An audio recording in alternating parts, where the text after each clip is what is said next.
देखो last class में हमने क्या बताया था मैंने कि अगर आपके पास में कोई भी समांतर तल समूह है तो उस तल समूह में से किसी भी एक तल समूह को हम लेंगे या सॉरी किसी एक तल को लेंगे और उस तल के किसी निर्दिष्ट अंतर के अंदर जो कटान बिंदु है उस कटान बिंदु के आधार के ऊपर हम क्या करते हैं एक अंतःखंड बनाते हैं। ठीक है, जैसे ही मान लो कि ये आपके पास में निर्दिष्ट अंतर है, इसके अंदर इन 3 बिंदुओं के ऊपर वो इस तरीके से काटता है तो ये क्या बन गया अंतःखंड, जिसमें ये ए बी और ये सी, तो यहां से यहां तक की डिस्टेंस। ठीक है, तो जब आपने यहाँ पे अंतःखंड जो ये खींचे इन अंतःखंडों के ऊपर आपको मालूम हो तो ओ ए ओ बी और ये ओ सी क्या है इसके अंतःखंड है। और ये जो आपके पास में डायग्राम मिला है एक लेटिस, क्योंकि अब ये देखो ये तो अंतःखंड है और रियल में आप किसी सेक्टर देखते हो तो कैसी होती है, इस तरीके की होती है।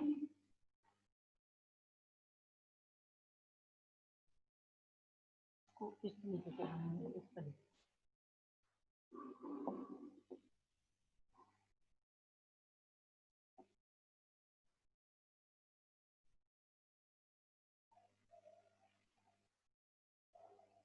ठीक है ना, इसमें से ये जो 3 अंतःखंड लिए इन 3 अंतःखंडों के अंदर ये जो तल लिया गया आपके, इस तल के जो निर्देशांक या समुच्चय या पूर्णांक जो होते हैं वो पूर्णांक क्या कहलाते हैं, इसके मिलर अंक कहलाते हैं।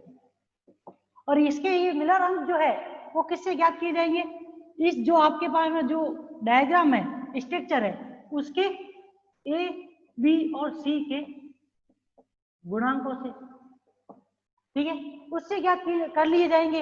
अब देखो अगर आपके पास में जो गुणांक है या जो गुणांक है वो एबीसी के वो आपको मालूम होने चाहिए, जैसे कि आप देखोगे तो बुक के अंदर कुछ इसके क्वेश्चन भी दिए होंगे उससे भी हम करेंगे, लेकिन अभी जो हम डायग्राम आगे मैं इसके मिलर इंडिसेस के बनवाऊंगा उससे भी आपको समझ आ जाएगा। जैसे कि मान लो आपने जो 3 अंतःखंड खींचे ओ ए ओ बी तथा ओ सी, इसकी लंबाई इसका मान जो है पी ए क्यू बी और आर सी है, क्योंकि फिक्स नहीं है हमेशा पी क्यू आर इनकी वैल्यू 1 1 हो, मतलब ये जो अंतःखंड है इनकी लंबाई है ए बी और सी के बराबर हो ऐसा जरूरी नहीं है। तो उस कंडीशन में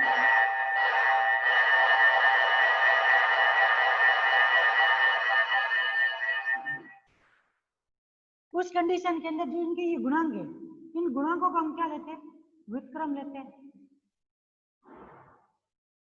और यही व्युत्क्रम क्या होता है, एच के एल को प्रदर्शित करता है।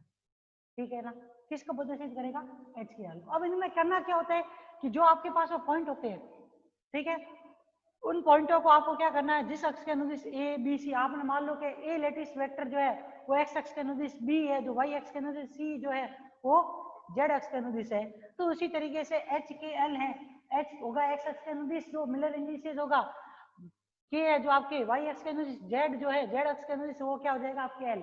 तो आपके पास में जो एच के एल की वैल्यू होगी उसी के आधार के ऊपर आपको क्या करने पड़ेंगे, इनके अंदर तलों का निर्माण करना पड़ेगा आपको, किसके अंदर, क्यूबिक स्ट्रक्चर के अंदर। देखो उसका क्या है, आपके पास में मान लो कि 6 से 7 या 8 तरीके के मैं आपके पास में क्या दूंगा, लेटिस कांस्टेंट के सेट दूंगा आपको। ठीक है, उस लेटिस कांस्टेंट के जो सेट है उनसे आपको एक तो क्या करना पड़ेगा, सबसे पहले मिलर उनकी मिलर दिए गए लेटिस सेट के लिए मिलर इंडिसेस का क्या मान होगा वो ज्ञात करना पड़ेगा। जब आप मिलर इंडिसेस का मान ज्ञात कर लोगे तो उसके पश्चात आपको क्या करना पड़ेगा, मिलर इंडिसेस का मान ज्ञात होने के बाद में आपको दी गई क्रिस्टल स्ट्रक्चर के अंदर, क्यूबिक स्ट्रक्चर के अंदर उसके तल का आपको क्या करना पड़ेगा, निर्माण करना पड़ेगा। तो देखो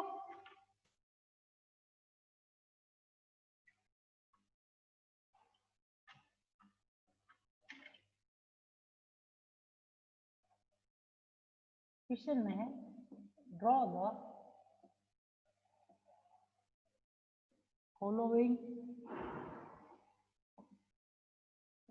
प्लेन इन क्यूबिक सिस्टम। ठीक है, सबसे पहला प्लेन क्या है आपके पास में, ए बी और सी का मान क्या दिया हुआ है, 1 0 0। अब देखो ए बी सी का मान किसके बराबर है, 1 0 0, मतलब इनका मल्टीप्लिकेशन, क्योंकि आप देखोगे 1 dot A P dot A Q dot B R dot C. अब देखो P of A, Q of B, R dot C equal to 1 0 0 है, तो इसका मतलब आपके पास में P का मान कितना है 1, Q का मान कितना है 0, R का मान कितना है 0, ठीक है। तो अब आप मिलर इंडिसेस H के L का मान निकालोगे, वो किसके बराबर होता है 1 upon P 1 upon Q 1 upon R के बराबर होता है, ठीक है। मान रखो इसके अंदर, तो 1 अपॉन 1 1 अपॉन 0 1 अपॉन 0 बराबर 1 इनफाइनाइट इनफाइनाइट, ये आ गया इसके अंदर, ठीक है। मतलब आपके पास जो भी मिलर इंडिसेस प्राप्त हुई है उसमें आप देखो कि H का मान क्या होगा 1, बाकी वाले सारे के सारे तल जो होंगे वो बाकी वाले सारे के सारे अक्षों के अनुदिश Y और Z दोनों अक्ष के अनुदिश वो तल जो होगा वो किधर की तरफ जा रहा होगा अनंत की तरफ होगा। जब इसका डायग्राम बनाओगे इस HKL का, तो आपको ये ध्यान रखना है कि Y और Z अक्ष के अनुदिश जो होगा उस तल की लंबाई जो होगी वो कहां तक जाएगी इनफाइनाइट तक, ऊपर या नीचे की तरफ ट्रांसलेट होगी। देखो इसका डायग्राम कैसे बनेगा,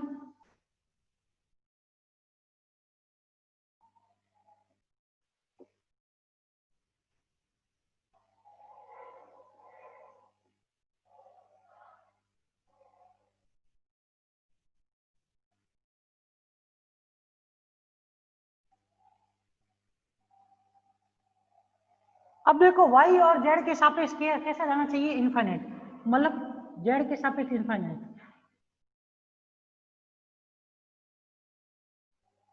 और समांतर नहीं बन रहा है यहाँ पे ये डिस्टेंस के कारण, ठीक है, तो वो देख लेना। और Y के सापेक्ष भी कैसा जाना चाहिए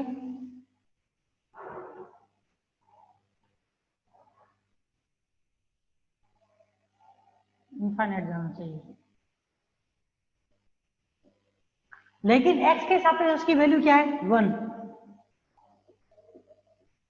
और ये वाला तल जो होता है ये तल जो है इसके मान क्या होंगे 1 इनफाइनाइट इनफाइनाइट क्या होंगे HKL, और अगर इसके लेटिस फंक्शन लिखेंगे A B और C को तो उसका मान किसके बराबर होगा 1 0 0, क्योंकि अब यहाँ पे देखोगे तो X के सापेक्ष इसकी वैल्यू क्या है फिक्स है 1 है, और Y के सापेक्ष कहाँ तक जा रहा है इनफाइनाइट ऊपर तक जा रहा है, और Z के सापेक्ष इस तल का मान क्या है इनफाइनाइटली, क्योंकि आप क्रिस्टल स्ट्रक्चर को बनाओगे तो आपको मालूम है इन सब तलों की क्या होती है पुनरावृत्ति होती है, पुनरावृत्ति से मतलब आप ये देखो इन तलों की पुनरावृत्ति बोलो या फिर इस क्रिस्टल स्ट्रक्चर की पुनरावृत्ति बोलो एक ही बात है। जब क्रिस्टल स्ट्रक्चर की पुनरावृत्ति होती है इसकी, तभी हमको क्या मिलता है पूरा का पूरा क्रिस्टल स्ट्रक्चर बनता है। पर आप यहाँ पे देखोगे तो ओनली फॉर एक्स जो है उसका मान कहाँ तक है 1 तक है, बाकी वाला क्या है इनफाइनाइट तक जा रहा है, तो इस वजह से इसके ऊपर ये क्या है ये वाली लाइनें बनाई है, और एक्स का मान कहाँ तक इस हो गया है सिर्फ इस एक तल पे, मतलब मान के चलना कि यहाँ तक ये जो कटान बिंदु है वहां तक का मान क्या है 1 के बराबर है, बाकी वालों का मान क्या है इनफाइनाइटली बहुत ज्यादा है, तो उस वजह से उनको डैश डैश से बना दिया, ठीक है ना। इस तरीके से आप क्या कर सकते हो, जो आपके पास में ये 1 0 0 का मान दिया हुआ है उसका तल इस तरीके से प्राप्त होगा HKL का या फिर मिलर इंडिसेस का, ये ध्यान रखना आप।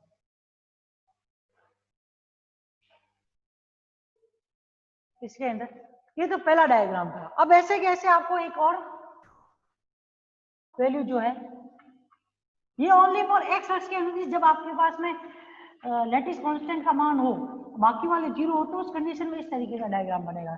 ऐसे कैसे मान लो कि आपके पास में सेकंड जो ए बी सी का मान है वो क्या दिया हुआ है 0 1 0, तो उस कंडीशन के अंदर एच के एल का मान क्या आ गया आपके 1 upon P 1 upon Q 1 upon R बराबर 1 अपॉन 0 1 अपॉन 1 1 अपॉन 0, इसको क्या आ जाएगा इनफाइनाइट 1 इनफाइनाइट। अब ओनली फॉर ओनली आप देखोगे तो इस डायग्राम में और इसमें चेंजिंग कुछ भी नहीं होगा, वहां पे इसमें आप देखोगे तो x के ऊपर तल था, क्योंकि यहाँ पे x के ऊपर कटन कहाँ पे हो रहा था 1 के ऊपर आ रहा था, इसलिए अंतखंड सिर्फ 1 के ऊपर आएगा और बाकी वालों में इनफाइनाइट होगा। अब आपके क्या होगा, अब आपको क्या करना है किसके सापेक्ष बनाना y के सापेक्ष, देखो y की वैल्यू मतलब b जो बी लेटिस कांस्टेंट है उसके आधार के ऊपर वैल्यू 1 आ रही है, बाकी सबके लिए क्या है इनफाइनाइट है। तो देखो इसका डायग्राम कैसे बनेगा आपको, इसके डायग्राम में थोड़ा सा ही चेंज होगा बाकी कुछ भी चेंज नहीं होगा। अब जो ये तल आप एक्स अक्ष के अनुदिश ले रहे थे वही की वही तल कौन से अक्ष के अनुदिश आ जाएगी, वही की वही तल आपके वाई अक्ष के अनुदिश आ जाएगी, कैसे इस तरीके से।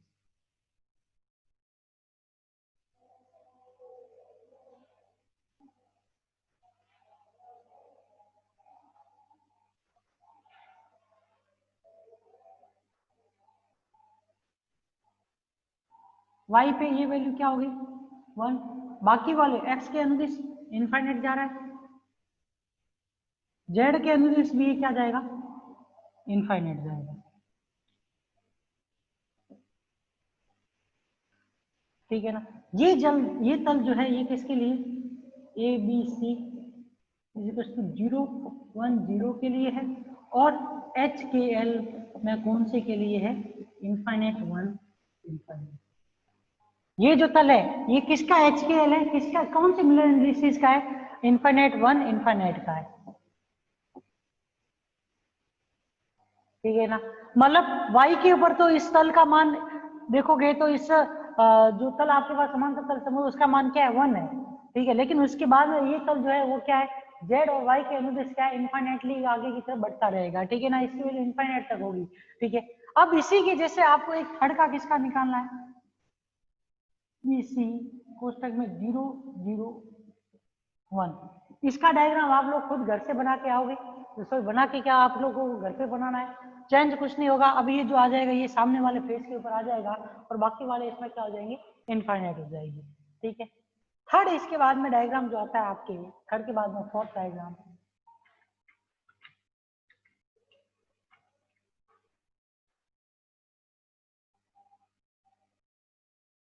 फोर्थ है आपके पास में जब ए बी सी का मान किसके बराबर है ए बी और सी का मान 1 1 0 के बराबर। जब ये 1 1 0 के बराबर है तो इसमें पी का मान क्या हो गया 1, क्यू का मान क्या हो गया 1, आर का मान क्या हो गया 0।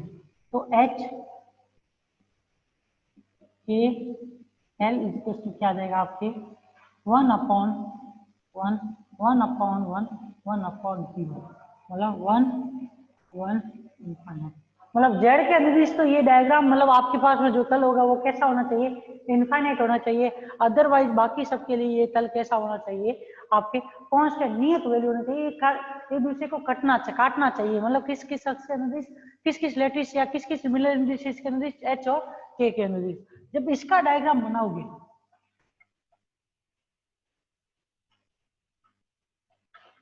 तो देखो कैसा बनेगा, एक्स वाई और जेड।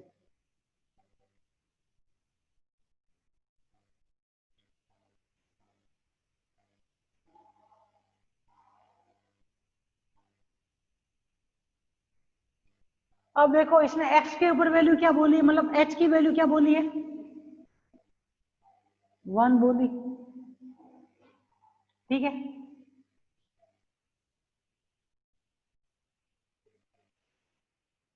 ये पूरा का पूरा तल क्या है x के अनुदिश है। ठीक है, y के ऊपर भी इसने क्या बोली 1, क्योंकि y और x के अनुदिश देखोगे तो इन्हीं दो अक्षों के सापेक्ष क्या है आपके पास में वैल्यू क्या होगी 1 1 होगी। और z के अनुदिश ये तल क्या होगा इनफाइनाइट होगा। इस तरीके से जब इसको इन पॉइंटों को आपस में मिलाओगे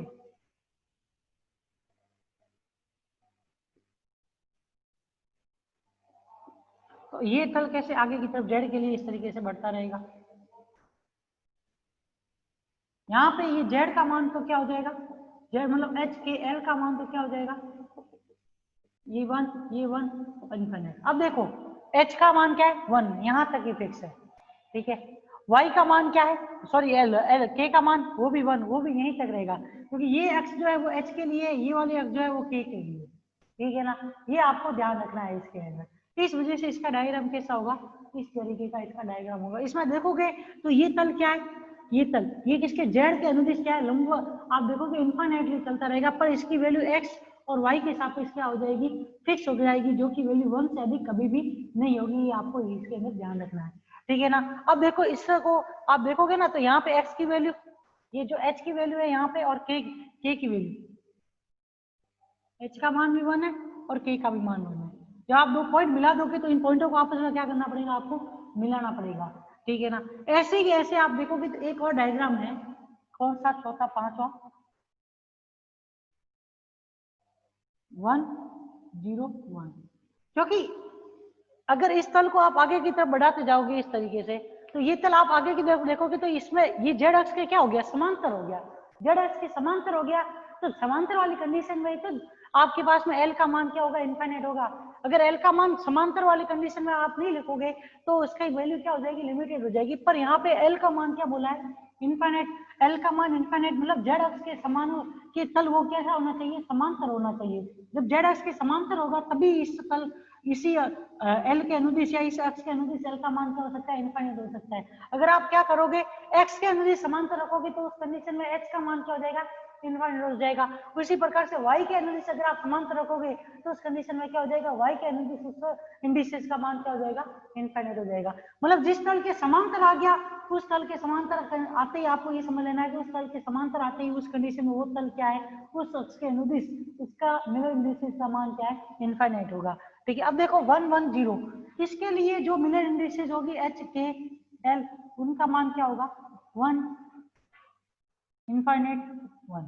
अब देखो, अब आपको जो तल बनाना है वो तल क्या होना चाहिए, y अक्ष के अनुदिश कैसा होना चाहिए, समांतर होना चाहिए। देखो उसका डायग्राम बनाओगे, इसके एच के एल क्या है, 1 1 इनफाइनाइट। ठीक है, अब इसी की तरह हमको किसके मिलाने हैं, एच के एल 1 इनफाइनाइट 1 के तल के मिलर इंडिसेस के अनुदिश हमें अगर तल बनाना है तो उसका डायग्राम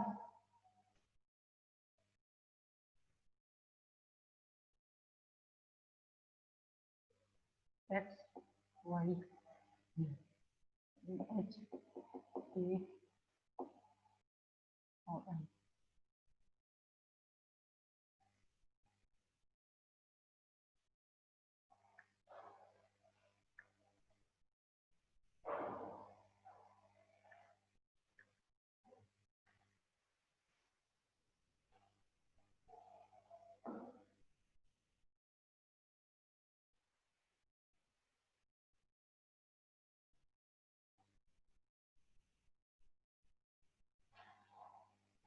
अब वैल्यू देखो, एच के अनुदिश क्या है, 1, और उसके बाद में वैल्यू किसके अनुदिश 1 है, जेड के अनुदिश 1।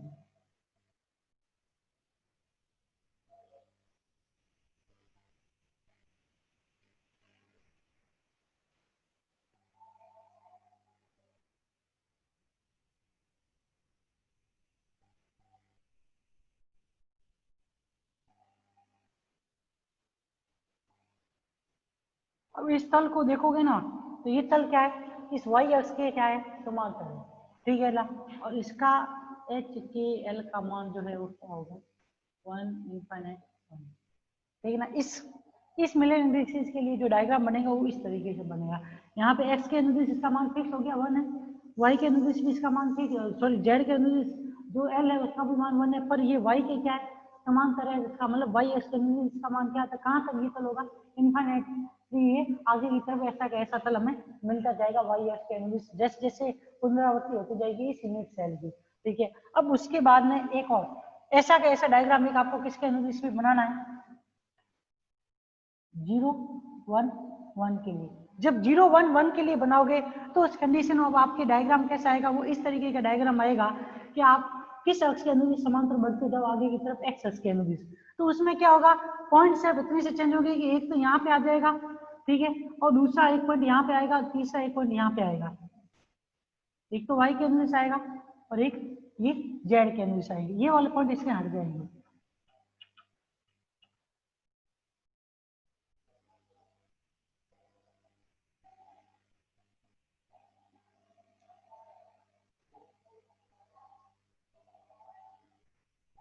ठीक है ना, तो इनको इस तरीके से मिलाओगे, ये तल जो है अब ये क्या है, कौन से एक्स के अनुदिश है, एक्स अक्ष के अनुदिश है। एक्स अक्ष के अनुदिश इसका क्या मान है, इनफाइनाइट, मतलब एच का मान यहाँ पे क्या है आपके, इनफाइनाइट। मतलब एक्स अक्ष के आप देखोगे तो ये एकदम क्या होगा, समांतर होगा, और समांतर वाली कंडीशन जो होगी वो इसकी क्या होगी, इनफाइनाइटली आगे की तरफ बढ़ते हुए को प्रदर्शित करेगी इस तरीके से। आगे की तरफ बढ़ते जाओगे तो ये तल आपको क्या होगा, इनफाइनाइटली आगे की तरफ मिलता जाएगा, ऐसा का ऐसा तल हर अलग अलग यूनिट सेल के लिए, क्योंकि यूनिट सेल से यूनिट सेल जुड़ी हुई होती है, आपको मालूम हो तो अंदर से अंदर आगे की तरफ आप देखोगे तो क्रिस्टल स्ट्रक्चर के अंदर। ठीक है, लास्ट एक और डायग्राम जो है वो है इसका,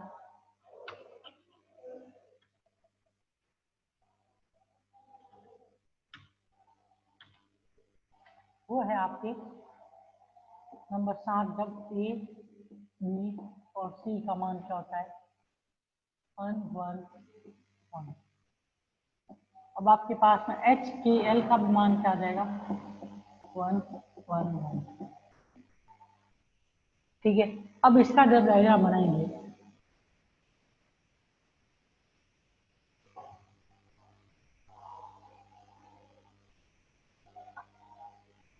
ये ध्यान रखना कि मिलर इंडिसेज का निर्धारण अपन कब करते हैं, तीनों अंत खंडों को मिलाने के बाद में तीनों कटान बिंदुओं को मिला के एक अंतर खंड का निर्माण करके बनाते हैं।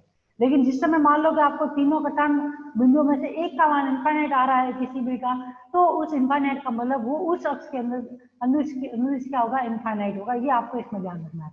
अब देखो एक्स वाई जेड एच के एक्स के अनुदिश 1, वाई के अनुदिश v1, जेड के अनुदिश v1, मतलब एच के एल तीनों का मान 1 1 है। अब इन तीनों को आपको क्या करना है आपस में मिलाना है, तो उस कंडीशन में आप क्या करोगे इसको इस तरीके से मिला देंगे, तो ये जो तल मिलेगा आपको, ये वाला तल आपके क्या है एच के एल बराबर 1 1 1 के मिलता है इसके अंदर। ठीक है, अब देखो इसके अंदर क्या है, एक और डायग्राम इस तरीके से भी आपको पूछ सकता है मिलर इंडिसेज इसी के ऊपर बेस्ड। वो क्या है, जब उसने ए बी सी का मान क्या दे दिया 1 2 1, तो यहाँ पे एच के एल का मान लिखोगे तो वो क्या होगा आपके 1/1 1/2 1/1। मिलर इसको क्या करो सिंपल इंटीजर के रूप में चेंज करोगे तो 2 1 2 आ जाएगा, मतलब वाई एक्स के अंदर